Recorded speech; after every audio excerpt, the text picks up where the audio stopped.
Masih dari SBT Tribuners, jalan lintas Bula Air Nanang rusak parah, pengendara khawatir picu kecelakaan. Kondisi jalan lintas Bula Air Nanang, tepatnya di Desa Waru, Kecamatan Teluk Waru, Kabupaten Seram Bagian Timur atau SBT, kembali menjadi sorotan. Ruas jalan yang menjadi akses utama masyarakat itu mengalami kerusakan cukup parah dan dinilai membahayakan keselamatan pengguna jalan.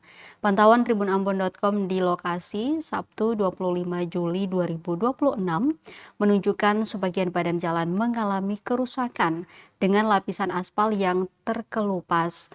Permukaan jalan dipenuhi batu dan kerikil, sementara kerusakan berada tepat di tikungan, sehingga pengendara terpaksa memperlambat laju kendaraan saat melintas.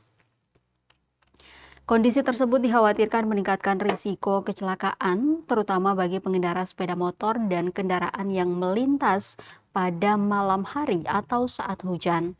Salah seorang pengguna jalan, Rizal, mengatakan kerusakan ruas jalan itu sudah cukup lama dikeluhkan masyarakat.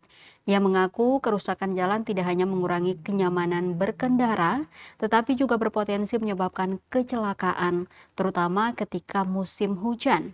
Meski kendaraan roda 4 masih dapat melintas, pengemudi harus mengurangi kecepatan agar tidak kehilangan kendali ketika melewati bagian jalan yang rusak.